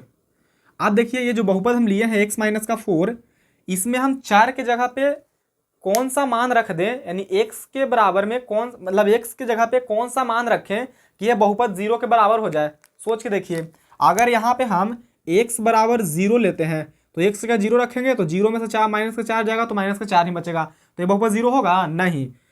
हमें इस बहुपद को 0 लाना है, 0 करना है ना, यानी शून्य के बराबर करना है। तो हम क्या करेंगे, x बराबर रख लेंगे 4, किस चीज़ का, प्लस का, क्योंकि देखो प्लस का 4 यहाँ पर रखो तो 4, माइनस है तो माइनस, ये 4 है तो 4, अब 4 में से 4 जाएगा तो क्या बचेगा, 0, है कि नहीं। यानी x बराबर 4 पर यह जो दिया गया बहुपद था x माइनस का 4, वो क्या हो गया, 0 हो गया। इसीलिए हम लोग कहेंगे कि x बराबर जो 4 है ना, वो दिए गए बहुपद का क्या है, शून्यक है। यानी x माइनस 4 का शून्य क्या हो जाएगा, प्लस का 4। नहीं समझ में आया, चलिए सेकंड समझिए। जैसे कि हमने यहाँ पे लिया x माइनस का 16, x माइनस का 16, या तो फिर लेते हैं एक्स स्क्वायर माइनस का 16। आप देखिए तो x की जगह पे कौन सी ऐसी मान रख दे जिससे कि यह बहुपद शून्य हो जाए, यानी 0 के बराबर हो जाए। तो सोच के देखिए कौन सी मान रख दे यहाँ पे। यदि यहाँ पे हम x बराबर 4 रखते हैं, यानी x की जगह पे 4 रखते हैं ना, तो ये बहुपद 0 के बराबर हो जाएगा। कैसे सर, समझिए, एक्स स्क्वायर है तो लिखो एक्स के जगह पे क्या रखना है, 4, तो 4 लिख के लिख देंगे, स्क्वायर है तो स्क्वायर चढ़ा दो, माइनस है तो माइनस, 16 है तो 16, है कि नहीं।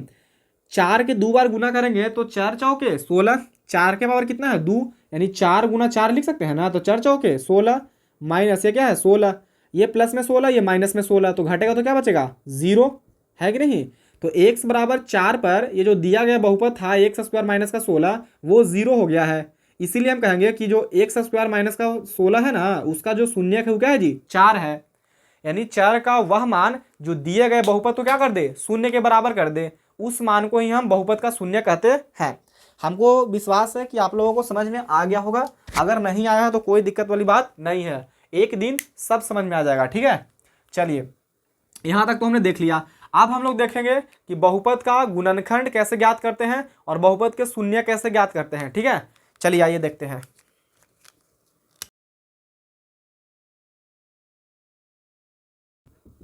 देखिए बहुपद का शून्यक ज्ञात करना, बहुपद का शून्यक हम लोग कैसे ज्ञात करते हैं, आइए देखते हैं, उसको सही समझते हैं।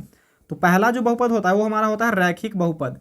तो रैखिक बहुपद का शून्य कैसे ज्ञात करते हैं, यानी लीनियर पॉलिनोमियल। देखिए हमने यहाँ पे दो बहुपद लिया है जो कि रैखिक बहुपद है। क्यों, क्योंकि इसमें चर की घात अधिकतम कितना है, 1 है, कुछ नहीं है तो चर की घात क्या है, 1 है, इसीलिए इसको हम लोग रैखिक बहुपद बोलेंगे। अब इसका हम लोगों को शून्य ज्ञात करना है, तो कुछ नहीं, आप इस रैखिक बहुपद को ना 0 के बराबर रख दीजिए बस। इस वाले रैखिक बहुपद को 0 के बराबर रख दीजिए, यानी 4x माइनस का 4 बराबर 0, यानी 4x इज इक्वल टू, ये माइनस का 4 है, इधर जाएगा तो प्लस का 4, तो x बराबर हो जाएगा 4 बटे का 4, 4 से 4 खत्म एक बार में, यानी x बराबर कितना आ गया 1। यानी जो दिया गया बहुपद है ना यहाँ पे ये 4x माइनस का 4, इसका जो शून्यक है वो क्या हो जाएगा, 1 हो जाएगा। तो बस यही हो गया x बराबर 1, इस वाले बहुपद का शून्यक। आया समझ में। चलिए दूसरा तरीका से समझते हैं इसको फिर से। आप ऐसे सोल्व कर लीजिए, और नहीं तो थोड़ा बढ़िया से प्रोफेशनल तरीके से सोल्व कीजिए। कैसे, पहले मान लीजिएगा कि माना p इंटू एक्स बराबर ये क्या है 6x माइनस का 3। पहले मान लीजिएगा कि जो px है ना, इसको ये जो पूरा बहुपद दिया गया है इसको px मान लीजिए। p से मतलब पॉलिनोमियल, और x का मतलब होता है जो पॉलिनोमियल है ना, ये बहुपद जो है ना वो चर x में है। देखो यहाँ पे नहीं है 6x माइनस का 3, तो यहाँ पे क्या है चर x, यानी जो बहुपद ये वाला है वो चर x में है, यानी पॉलिनोमियल ऑफ चर x, यानी वेरिएबल x में है। बस यही लिखते हैं और कुछ नहीं, इतना मान लिया। तथा ये px बराबर 0 के कर दीजिए, क्योंकि हमको शून्य ज्ञात करना है, तो px को 0 के बराबर करेंगे ना, px मतलब बहुपद को 0 के बराबर करना है, तो इतना कर दिए।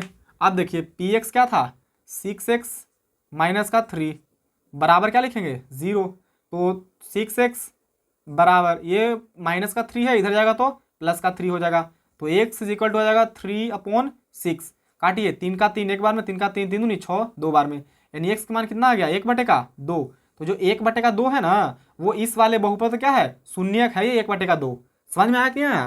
तो आप ऐसे ज्ञात कर लीजिए या तो ऐसे ज्ञात कर लीजिए, जो आपको अच्छा लगता है उस तरीके से बहुपद का शून्य ज्ञात कर लीजिए।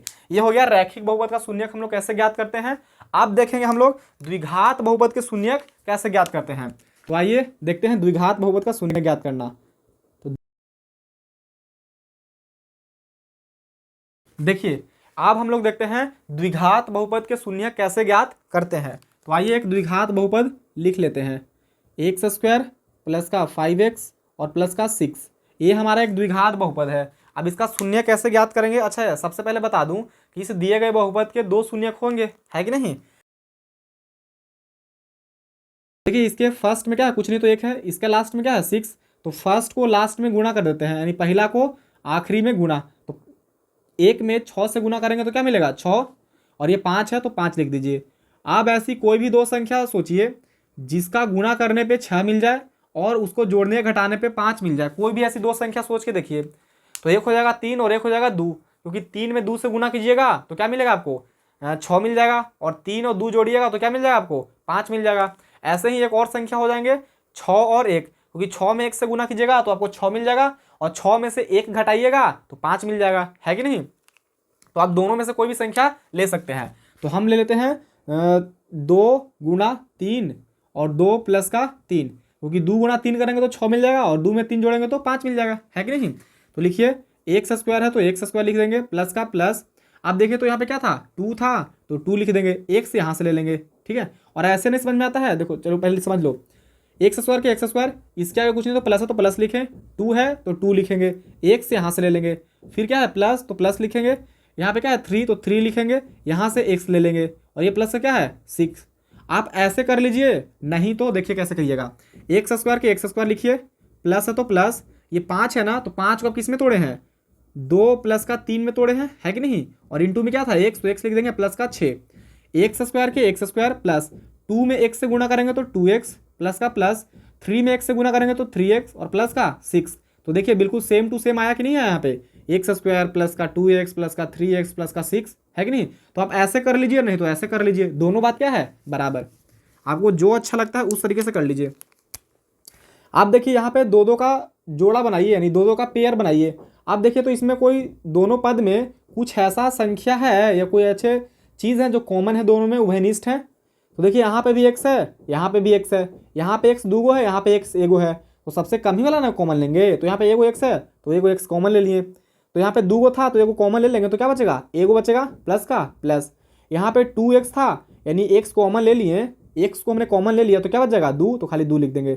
आप इसको थोड़ा सा सोल्व करके देख लीजिए कि ऊपर वाला मिल रहा है कि नहीं। तो एक्स में एक्स से गुना करेंगे तो एक्स स्क्वायर प्लस के प्लस, एक्स को 2 में गुना करेंगे तो 2x मिल रहा है कि नहीं मिल रहा है, यानी बिल्कुल हम क्या जा रहे हैं सही जा रहे हैं। प्लस है तो प्लस लिखेंगे, इसमें 3 है इसमें भी 3 है, क्योंकि 6 को आप 2 गुणा 3 लिख सकते हैं ना, 3 इसमें भी छिपा हुआ है, तो 3 यहाँ से कॉमन आ जाएगा, तो ये 3 कॉमन ले तो क्या बच जाएगा एक्स प्लस का प्लस, यहाँ से 3 कॉमन ले लिए तो 3 कॉमन ले तो क्या बच जाएगा 2, तो यहाँ पे 2 लिख देंगे। एक्स में 3 से गुना करेंगे तो 3x प्लस का प्लस, 3 से अगर हम 2 में गुना करेंगे तो 6, बिल्कुल मिल रहा है ऊपर वाला, यानी हम करेक्ट जा रहे हैं हम। दूसरा चेक करने का तरीका कैसे है, देखिए ये जो ब्रैकेट है ना इसके अंदर में देखिए x प्लस का 2 है, इसमें भी क्या है x प्लस का 2 है, यानी x प्लस के 2 है, इसमें भी x प्लस का 2 है कि नहीं। तो बिल्कुल अभी हम क्या जा रहे हैं सही जा रहे हैं। x प्लस है तो प्लस, ये 3 है तो 3 लिखेंगे, इंटू x प्लस का 2 तो 2 लिख देंगे। देखो ये दोनों में से एक ले लेंगे, और ये x था तो x लिखे, प्लस था तो प्लस, 3 था तो 3 लिख लिए, ये दोनों में से कोई एक उठा लेंगे। समझ में आ गया। अब देखिए शून्यक हम लोग याद कर रहे हैं, तो इस वाले बहुपद को 0 के बराबर करेंगे कि नहीं करेंगे, है कि नहीं। तो आप पहले ही यहाँ पे 0 के बराबर कर लेते, और नहीं तो अब कर लीजिए। यहाँ पे दोनों में से जो आपको अच्छा लगता है उस तरीके से बनाइए, कोई दिक्कत वाली बात नहीं है। आप पहले भी इस वाले बहुपद को 0 के बराबर कर लेते, यानी ऐसे लिख लेते आप यहाँ पे कि बराबर में 0। अब बराबर में 0 करते आते हैं ऐसे समझ में, तो आप ऐसे करते आइए ऊपर से ही, और नहीं तो फिर नीचे लास्ट में जाके ऐसे कर लीजिए, कोई दिक्कत वाली बात नहीं है। चलिए तो एक बार देखो x प्लस का 3 बराबर 0 लिखेंगे, x प्लस का 3 बराबर 0, और एक बार x प्लस का 2 बराबर 0 लिखेंगे, ठीक है। अब इसको थोड़ा सा हल कर लीजिए, तो x बराबर क्या हो जाएगा, ये प्लस में 3 नहीं बढ़ जाएगा तो माइनस का 3 हो जाएगा, ठीक है। तो एक शून्यक हमको ज्ञात हो गया माइनस का 3। दूसरा x ये प्लस नहीं बढ़ जाएगा तो माइनस का 2, और दूसरा शून्यक भी हमको ज्ञात हो गया जो कि क्या है x प्लस का 2 अति x माइनस का 2 है। समझ में आया कि नहीं आया। तो शून्यक हम लोग इस तरीके से ज्ञात करते हैं। देखिए ये जो दोनों ज्ञात हुआ था ना, ये और ये आपका गुणनखंड है। इस वाले बहुपद का 2 गुणनखंड होंगे, क्योंकि द्विघात बहुपद के 2 गुणनखंड और 2 शून्यक होते हैं। तो ये जो है x प्लस का 3 और x प्लस का 2 ये गुणनखंड है इस वाले बहुपद का। लेकिन x बराबर माइनस का 3 और x बराबर माइनस का 2 ये क्या हो जाएंगे, इस वाले बहुपद के शून्यक हो जाएंगे। समझ में आया कि नहीं आया? चलिए, तो अब हम लोग त्रिघात बहुपद के शून्यक निकालना सीखेंगे, लेकिन त्रिघात बहुपद के शून्यक निकालने में कम से कम 15 मिनट टाइम लग जाएगा, जो कि वीडियो ऐसे ही बहुत बड़ा हो चुका होगा, हमको मालूम है। इसीलिए इसको हम थोड़ा स्किप कर देते हैं। जब ऐसा क्वेश्चन मिलेगा हमको प्रश्नावली 2.4 में, तो उसी समय हम उन चीज़ों को देखेंगे, ठीक है। तो अभी थोड़ा सा कुछ और चीज़ें बचा हुआ है, उसको भी थोड़ा सा जल्दी से देख लेते हैं। तो जल्दी से आप लोग इसको कॉपी कर लीजिए, उसके बाद हम इसको रफ करते हैं। तो उम्मीद है कि आप लोग कॉपी कर लिए होंगे। तो इसको हम थोड़ा मिटा देते हैं, उसके बाद बस एक पॉइंट और बच गया है, उसको देख लीजिए लास्ट।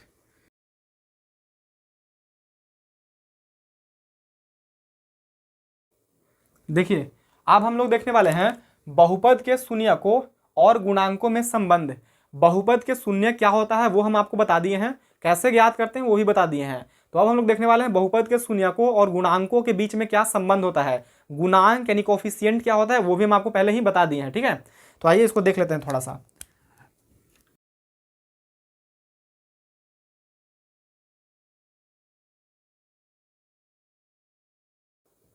देखिए, पहला द्विघात बहुपद के शून्यकों और गुणांकों में क्या संबंध होते हैं उसको देख लीजिए। लिखा हुआ है कि शून्यकों का योग यानी अल्फा प्लस बीटा। अभी हम लोग द्विघात बहुपद का शून्य ज्ञात किए थे, तो कितने आया था? 2 आया था कि नहीं आया था? एक आया था x बराबर -3 और एक आया था x बराबर -2। तो 2 शून्य था ना, तो एक था अल्फा और एक था क्या था? बीटा। तो वही लिखे हैं कि अल्फा प्लस बीटा यानी शून्यकों का योग, योग मतलब अल्फा प्लस बीटा। एक शून्यक अल्फा मान लेंगे और दूसरा शून्यक बीटा। तो अल्फा प्लस बीटा बराबर क्या होता है? माइनस के बी बटे का ए।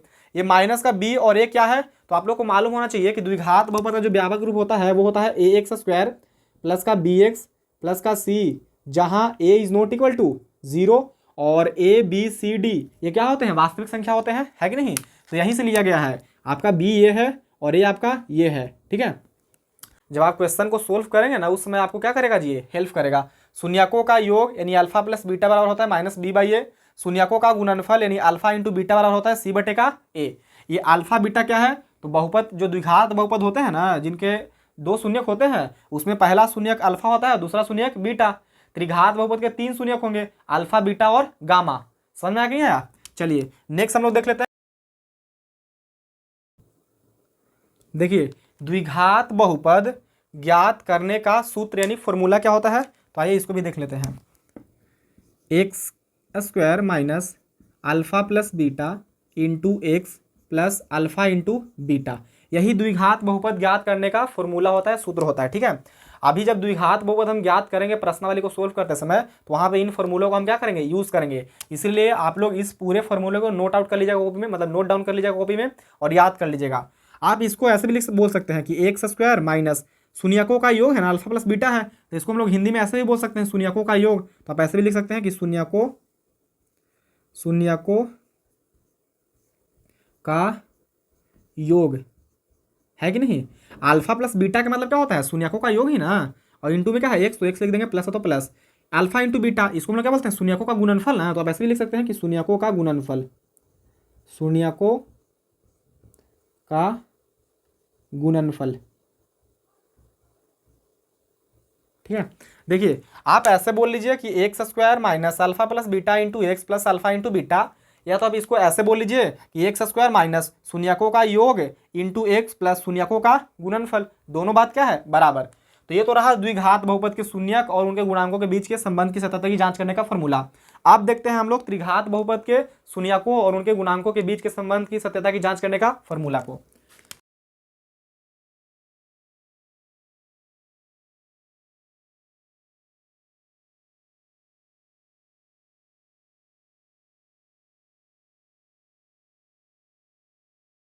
देखिए, त्रिघात बहुपद के शून्यकों और गुणांकों के बीच संबंध की सत्यता की जांच करने का फॉर्मूला होता है, पहला शून्यकों का योग यानी alpha plus beta plus gamma बराबर माइनस के बी बटे का ए। अब इसमें 3 शून्यक होते हैं त्रिघात बहुपद के, हम आपको पहले ही बता चुके हैं। रैखिक बहुपद के 1 शून्यक, द्विघात बहुपद के 2 शून्यक और त्रिघात बहुपद के 3 शून्यक। तो 3 शून्यक होंगे तो एक को अल्फा मानेंगे, दूसरा को बीटा और तीसरा को गामा, यानी alpha plus beta plus gamma बराबर क्या होता है सूत्र? माइनस के बी बटे का ए। दूसरा है 2 शून्यकों को या 2 शून्यकों के गुणनफल का योग बराबर फॉर्मूला होता है सी बटे का ए, यानी 2 शून्यकों का गुणनफल, पहले गुणा कर दीजिए, alpha beta plus beta gamma plus gamma alpha बराबर क्या होता है? सी बटे का ए। तीसरा फॉर्मूला है शून्यकों का गुणनफल यानी अल्फा इंटू बीटा बराबर माइनस के डी बटेगा ए। अब हम लोग देखते हैं त्रिघात बहुपद ज्ञात करने का सूत्र यानी फॉर्मूला।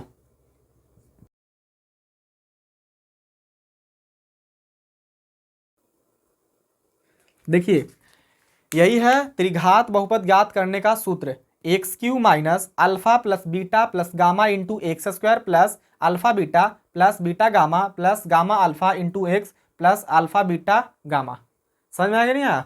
ये त्रिघात बहुपद ज्ञात करने का फॉर्मूला है। इसको आप ऐसे ही बोल सकते हैं, एक्स क्यू माइनस शून्यकों का योग इंटू एक्स स्क्वायर प्लस दो शून्यकों के गुणनफल का योग इंटू एक्स प्लस शून्यकों का गुणनफल, ऐसे भी आप बोल सकते हैं, है कि नहीं। चलिए तो ये रहा यहां तक। अब हम लोग थोड़ा सा एक पॉइंट और बच गया है, उसको भी देख लेते हैं।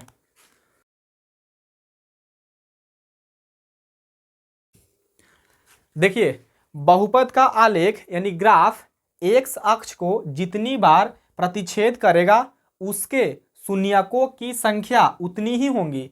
यानी बहुपद का जो ग्राफ है ना वो एक्स अक्ष को जितनी बार प्रतिच्छेद करेगा ना, ये छुएगा ना, उसके शून्यकों की संख्या उतनी ही होंगी। आइए इसको एग्जांपल से समझते हैं। फॉर एग्जांपल एक्स अक्ष और ये क्या होता है वाई अक्ष, ये आपका होता है एक्स अक्ष और ये क्या होता है वाई अक्ष, है कि नहीं। तो बोल रहा है कि बहुपद का आलेख यानी ग्राफ एक्स अक्ष को जितनी बार प्रतिच्छेद करेगा या छुएगा उसके शून्यकों की संख्या उतनी ही होंगी। आप बताओ इस ग्राफ को देख के बताना है आपको कि इसमें शून्यकों की संख्या कितनी होगी, 1 2 3 4 या 5, ठीक है, देख के बताइए। तो देखिए तो एक्स अक्ष को जो बहुपद का ग्राफ है वो कितनी बार छू रहा है या काट रहा है, देखो एक बार यहाँ 2 और एक बार यहाँ 3 और एक बार यहाँ 4, यानी इसमें जो शून्यकों की संख्या है ना, यहाँ पे लिख देंगे, यहाँ पे खैर दिख नहीं रहा हुआ, नीचे लिख देंगे कि शून्यकों की संख्या इसमें हो जाएगा 4, 1 2 3 4, ठीक है। इस वाले ग्राफ को देखकर बताइए कि शून्यकों की संख्या कितने होंगे। तो देखो बोल रहा था कि बहुपद का आलेख यानी एक्स अक्ष को जितनी बार प्रतिच्छेद करेगा उसके शून्यकों की संख्या उतनी ही होंगी। तो देखो तो यहाँ से गया और यहाँ पे छुआ यानी स्पर्श किया, है कि नहीं, फिर यहाँ पे किया, तो कितने बार किया स्पर्श या छुआ, 2 बार। एक बार यहाँ पे स्पर्श किया और दूसरा बार काट दिया, यानी इसके शून्यकों की संख्या हो जाएंगे 2, ठीक है। बहुपद का ग्राफ एक्स अक्ष को जितनी बार छुएगा या काटेगा उसके शून्यकों की संख्या उतनी ही होंगी, बस बात खत्म। तो ये रहा हमारा पूरा फुल इंट्रोडक्शन का वीडियो। आप लोगों को कैसा लगा कमेंट करके जरूर बताइएगा।